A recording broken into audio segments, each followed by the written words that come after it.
How many of you feel like we should all be having like cigars and just like listening to like spoken word now and tap it on the brandy that I can't drink and holding the cigar I can't smoke? Anyway,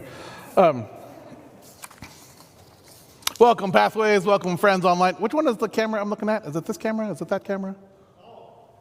All the cameras are mine today. All right, so I want to tell you a story. And it starts with the last church I was in. It was a rough beginning, but that's what you hired a youth pastor like me for. It was my job to come and breathe new life and to cast vision. And so after a number of years, God had blessed us with that. The student ministry at that church was growing at a rate and at a pace and of a tone and texture that I had never seen before in 20 years. You understand, I'm not saying this to tout my own horn or even those of my volunteers, but to say that God was incredibly faithful. Something was happening. It was a successful youth ministry by any measure, be it spiritual measure or secular measure. That thing, that group, that growth was something to see. And yet behind the scenes, Sonia, my wife, she could tell that I wasn't happy. She could tell that something was off. She could tell that there was more frustration than there should be seeing that kind of growth from God. It seemed to me like the leadership and the student ministry didn't have the same goals. And again, you hear me very clearly, I'm not in any way casting blame. I'm not in any way throwing shade.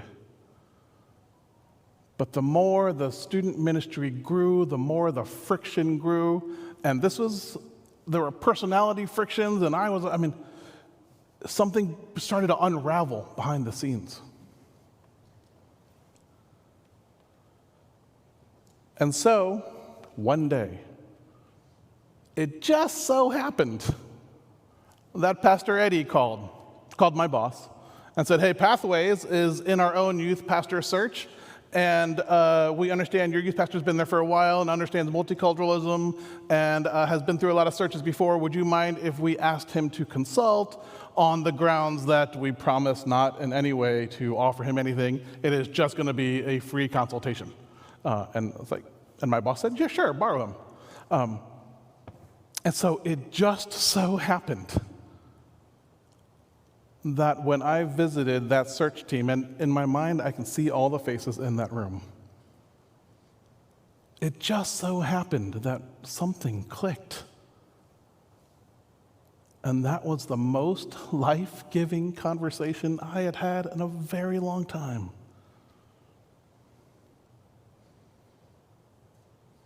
I confess, I went home troubled. I went home disturbed because I had made a promise to my church, and yet I was experiencing longing. And it felt a little bit unfaithful. I don't know how else to describe that. It just so happened that right around that time, the relationships I was speaking of behind the scenes, they started to unravel and deteriorate. And I didn't know it at the time. This was explained to me after the fact in a meeting where I got fired. And so Sonia and I are at home, and we're grieving, and we're angry, and all the emotions you get from leaving beloved students, and et cetera, not understanding what was going on, and just being in our deep, hard place, crying out why, and what for, and why this, and I'm done, and all these things you yell at God when you're in that place. But it just so happened that I guess Pastor Eddie and that search team were feeling the same things I were feeling. And unbeknownst to me, And Eddie didn't know this either. He reached out to my boss and said, so I know we made an agreement, but would it be okay with you if we approached Jonathan just to see if there was a possibility? And it just so happened that when Eddie made that request, I was fired the day before that. Maybe it was 2 days. It was really close.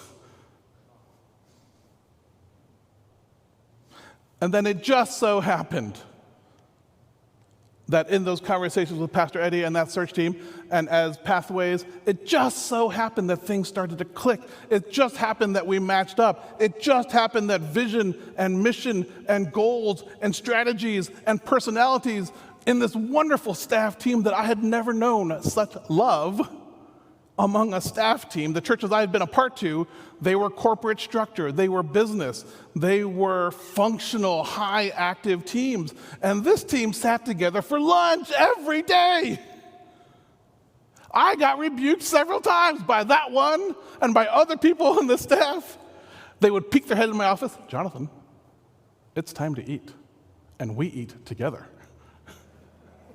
It's like, I got things to do. It just so happened that things meshed. And as Sonia and I looked back in our devotions, and as we traced all the different pieces, things that we could know and things that we couldn't know, it was so clear. There were so many coincidences going on. And for those of us who are Christ followers, we know that that phrase is horribly inaccurate.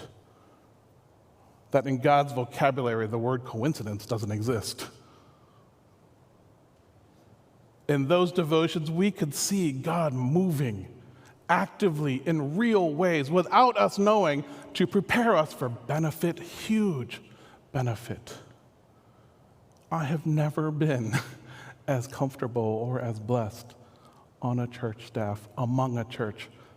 So excited for what Pathways is about to become and do. So excited for where Pathways had been and has grown into. And we are on the precipice of big things happening. It just so happens? No.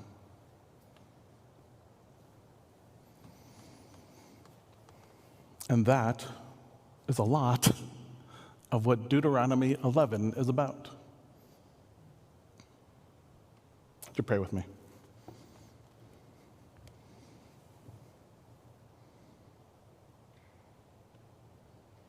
We are not of the culture anymore, God, of oral tradition.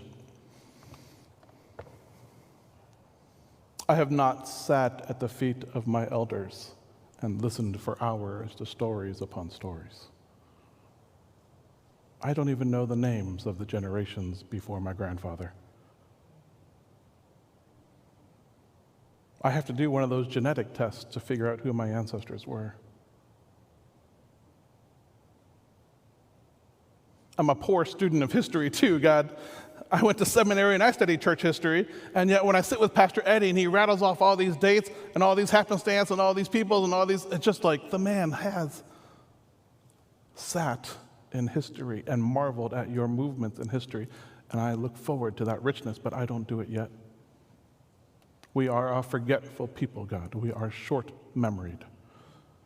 I like to pride myself on being a tech kind of guy. I look to the forward. I think of myself as a futurist. I look only forward. I don't look back.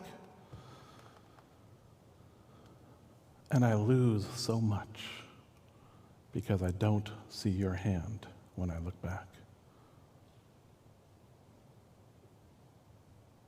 Father, would you continue to promise us that you will be as faithful to us in our future as you have been in our past?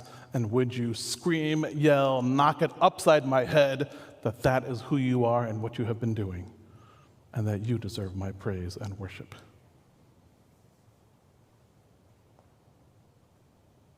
We wish to follow you on proof, God. Yes, on faith in the future, but on proof, too, that you have been faithful. And all the people of God said, Deuteronomy 11 starts, as so many of the Deuteronomy passages do, with the phrases that something, it's not these exact words, but the sentiment that Moses, and every chapter of Deuteronomy starts with remember and obey. Remember and obey. If you've been listening to Pastor Eddie, maybe this is the first time you've joined us. The entire book of Deuteronomy is about remember and then obey. It's not difficult. Moses is old. He's about to go up on the mountains to pretty much die. And so this is his last message. This book is his desperate plea to his people. Here's how you go forward without me. Here's what the next step is. You have to remember. And then you have to obey. And so it starts in verse 1. Love the Lord your God and keep his requirements, his decrees, his laws, and his commands always. And by chapter 11, that's a pretty familiar opening for Deuteronomy chapters. But what's a little bit different is he throws in a little phrase he hasn't usually addressed. And he says, remember today, my people, that your children were not the ones. They were not the ones who saw. They did not experience the discipline of the Lord our God, his majesty, his mighty hand, his outstretched arm, the signs he performed and the things he did. They weren't there. You were. And so, people of God, you have to remember so that you respond in gratefulness, which then leads to grateful obedience. My father, having grown up in China, and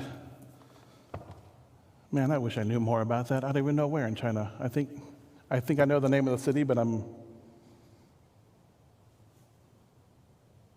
my father was the kind of man who expected obedience. When he told his children to do something, there was no answering why. I did not get to challenge it. I did not get to question it. It was expected to be done. And somehow in the Asian culture, I guess that is supposed to breed respect. The family is more important than the individual. The group is more important than the individual. Play your part. Don't move out of your lane. Just obey.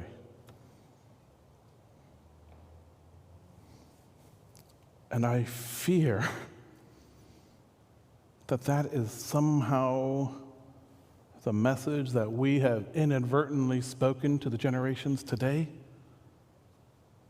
How many of my graduating middle schoolers, how many of my graduating high schoolers, how many of my current college students and our emerging adults would look back on their youth group years, would look back on what the church says, and it's just do these things and don't do those things.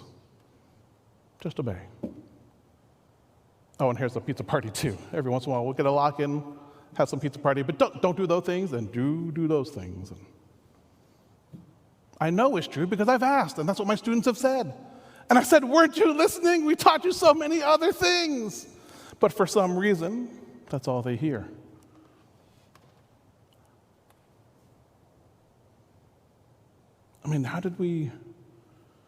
Yes, they get to make their own decisions and they are at fault for the wrongness that they hold and et cetera, et cetera, et cetera. But I wonder if we made it hard.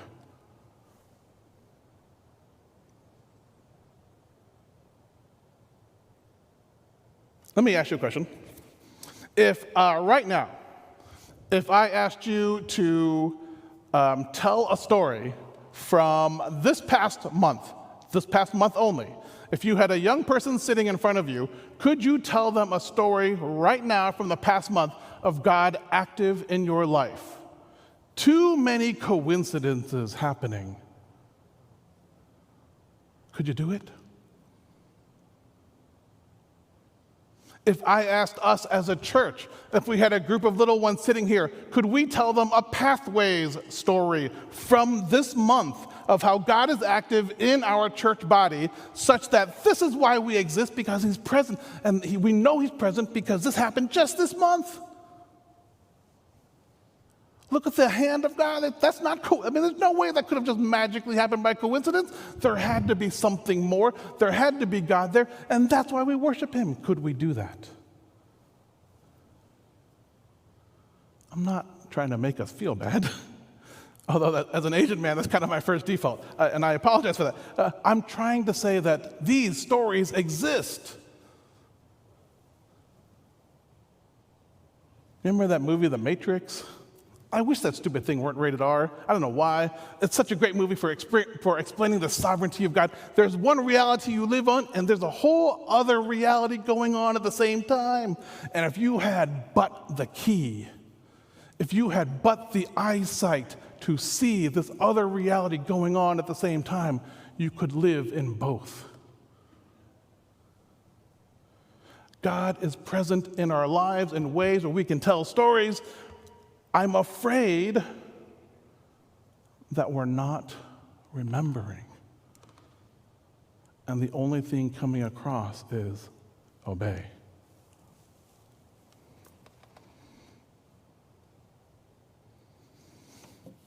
Down in verse 18, God understands his children, understands that they're going to need some help. If I've told them to remember and obey for 11 chapters, they probably need a little help. I'm going to give them some object lessons. So here's what you do. My people, you should tie these things on your hands and bind them on your forehead and cover your head and do all these different things, and have everywhere in every room of your house, you should put these things up where you touch them, whether you go into the room, when you leave the room, touch these things to remind you of what I've been doing in your life. And our Jewish brothers and sisters have these object lessons in their home. You know what? Let me read you the verse. It goes like this. Verse 18, fix these words of mine in your hearts and minds. Tie them as symbols on your hands and bind them on your foreheads. Teach them to your children, talking about them. Well, I don't know, how about when you sit at home? And what about also when you're walking along the road? And you might as well tell them these things and teach them these things when you lie down, and while we're at it, when you wake up. Write them on the door frames of your houses and on your gates.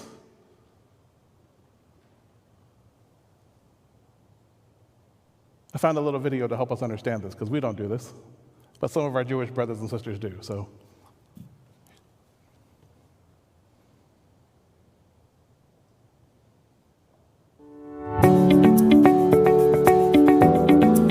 A mezuzah is a parchment scroll on which the Shema, the biblical passage declaring the oneness of God, is handwritten by an expert scribe. The Torah commands us to affix the mezuzah to every doorpost of our home as a constant reminder of our belief in God and his watchful care and protection over us.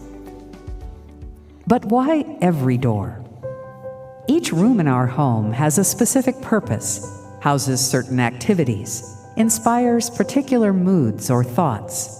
Our inner selves, too, are comprised of many seemingly disconnected roles, responsibilities, emotions, even identities. We may sense a resulting feeling of fragmentation, a lack of direction and focus, which can drain our energy and zest for life. The mezuzah reminds us that there is, in fact, a unifying force that binds together all of the disparate parts of our lives. That unifying force is our mission as Jews to reveal God's oneness in the world. As we traverse the thresholds of our lives, be they physical, intellectual, or emotional, we remind ourselves of the words of the Shema. The Lord is our God. The Lord is one. By infusing a godly awareness into everything we do, and by using our God-given tools to make the world a brighter, kinder, more godly place, we unite the fragments of our lives and of the world under the cosmic divine calling of Shema Yisrael.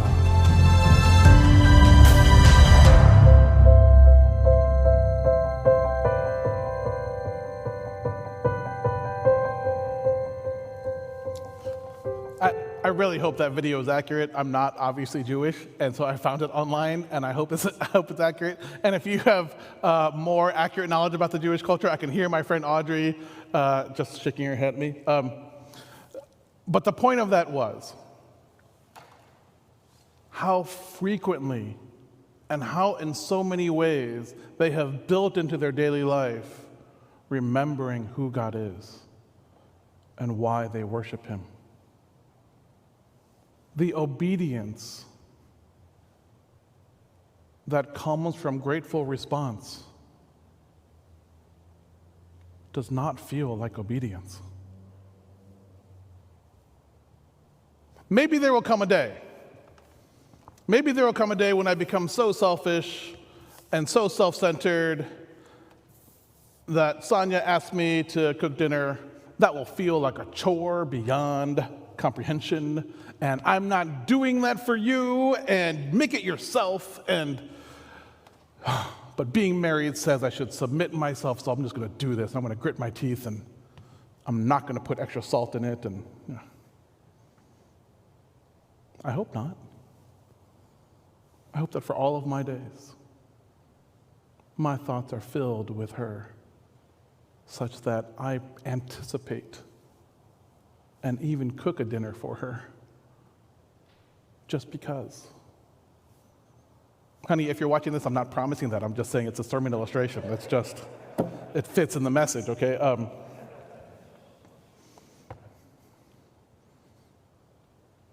The student ministry here at Pathways, 3 Strands, has been on a journey for a couple of years, and we've kind of adopted this theme that it's an unofficial theme, and it's God in our everyday, because we started to feel like maybe our students couldn't see him in their everyday. And how do we teach that? And how do we reveal that? And how do we help them live in such a way that they develop those lenses so that they can see him, so that their stories among their friends have way too many coincidences and it just becomes a God conversation? I mean, I could do a whole youth ministry segment right here, but the short version is this. I want to say this carefully. It's not every student, but I think as a generation. I think our students take advantage of living in America as the blessing of God. And that if the blessings in our lives of being American look very similar to my Mormon neighbor and to my Muslim neighbor, then why do I have to do these obedience things? If the blessing is just here all the time and it doesn't matter whether you're Christian or not, I think our students can't see God's hand.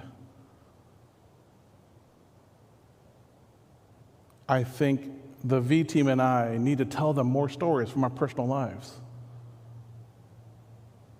I think we need to have more one-on-ones with students to know more about their life so that we can help them see, dude, are you saying that just coincidentally happened, or do you think maybe there's a divine being who orchestrated that whole thing? I think we need to come alongside you parents to help you develop your own stories so that you can remember for yourself and teach them to your family. And this is why we honor and respect and obey God, because we have blessing from God. Because when you read the rest of this chapter, it's not just the roses of remember and obey. God goes so far as to say, because if you don't, there are curses coming. And if you read the last chapters of Deuteronomy, those curses are real and scary. It's as if God were trying to throw these gigantic landmines on this path and saying, whatever you do, don't go this way. There is death and destruction and horribleness over here, so go this way, because there is blessing and there is me. And reward upon reward upon reward. and if we don't highlight God's blessings, and if we let them just think that being in wealthy America is the blessing, I think we lose them. It's hard to blame them.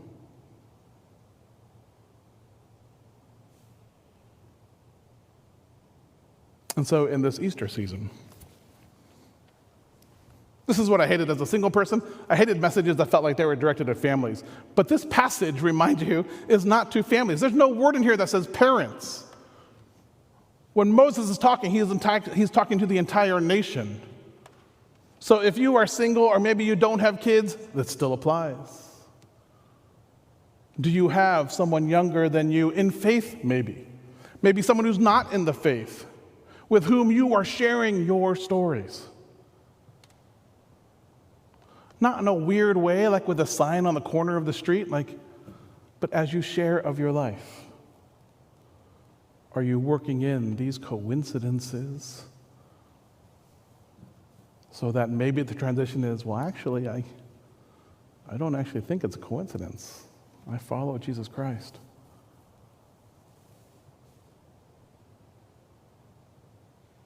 I'm afraid that the generations today are trying to produce obedience without the gratefulness. And that's not the sequence that God outlines in Deuteronomy. So what would happen? What would happen if we became a church of storytellers? What would happen if this intergenerationality that we're talking about became real? Not just multi-generations, not just generations sitting in the sanctuary as we are, but actually interacting. When you visit, when we're able to visit in person again, and when you're here with us in Pathways, I'm going to give you fair warning, the first few times it happened, it freaked me out. When Pathways stands up and greets each other, it's not the 5-second turn and wave at your neighbor and then giving back to the sermon again. When Pathways greets each other, it's a 5-minute occasion where people walk across the aisle, they talk to each other, they wave at different people. Some people are engaged in deep discussion. I'm going to go back to assigning us. Hey, older people, not allowed to talk to anyone in your generation. Younger people, this Sunday we're sitting scattered. Younger people, get on every team you can. I will bribe you with candy and pizza, whatever I need to do to get you interacting with someone else, to hear their stories, and so that you can be seen and known as well. What would happen if we became a church of storytellers? What would happen if every student and child had 3 or 4 stories they could recall that proved God's existence in someone's life?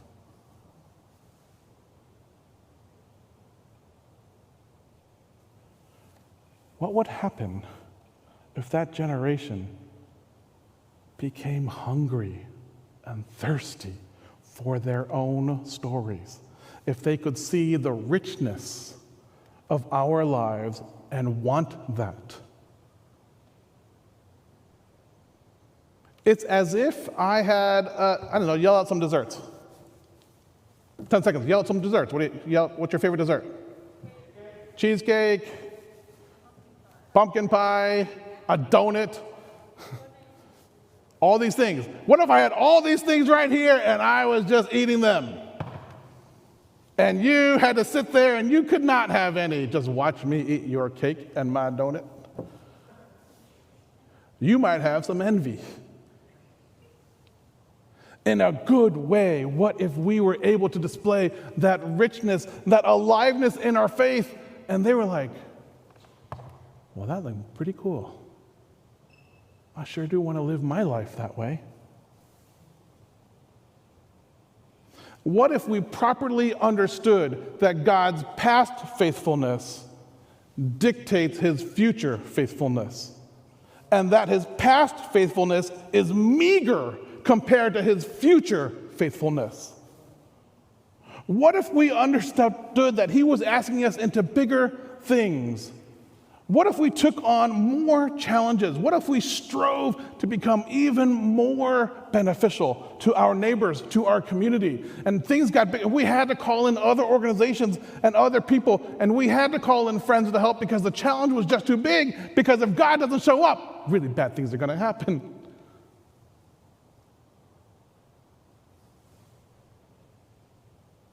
And then they see this magnetic thing. They start hearing stories. And all of a sudden, they start to hunger for their own stories. There must be more, because there is more. This is not one of those do more, try harder sermons. This is God is already waiting and available and active and wants to reveal it to us if we would but put on those glasses, on those lenses. If we would but spend time in the Bible well, I wonder what could happen. Maybe I should read some of these stories to see how God's faithfulness plays out. Well, I wonder if I could get into a small group or a class or a community so that I could have mutual support, so that as I take my baby steps, they're celebrating with me, so that I can hear more stories. What if I refused to be unknown in this church? What if I refused to be polite and plastic and not vulnerable? When you go through hardship, do you know that the church is praying for you? We can't unless you tell us. When our children step out in faith, when our students risk something for God, do they know that the rest of us are cheering them on and waiting to hear their stories? What would happen if we remembered and responded in gratefulness and were blessed?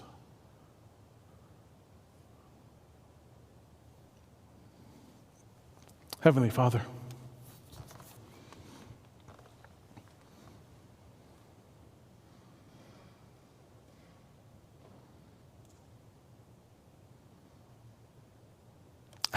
I'm pretty sure there's a room in heaven, God, where there's just VHS tapes or DVDs going, something, where we can all look back at these stories and see them in real time. Every story of your scripture, I want to watch those tapes. I want to see it play out. And then I want to watch the tape of my life, God, and see you active where I did not notice. And I want to see all the times I responded in even just littlest bit of obedience, and you took it and magnified it and blessed someone else like crazy, and I wasn't even aware of it. God, would you make us that kind of church where the actions we take, the steps we take, are just grateful obedience, and you magnify them 1,000-fold to bless others in our lives and our circles and our families.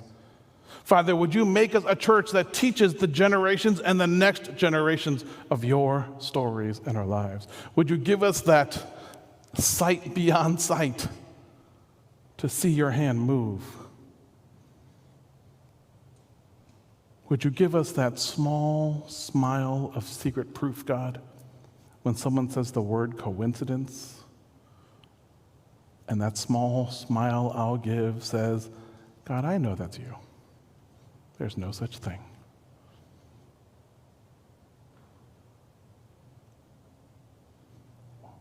We remember, God. We will hear, God, and we will obey. And all the people of God said, Amen.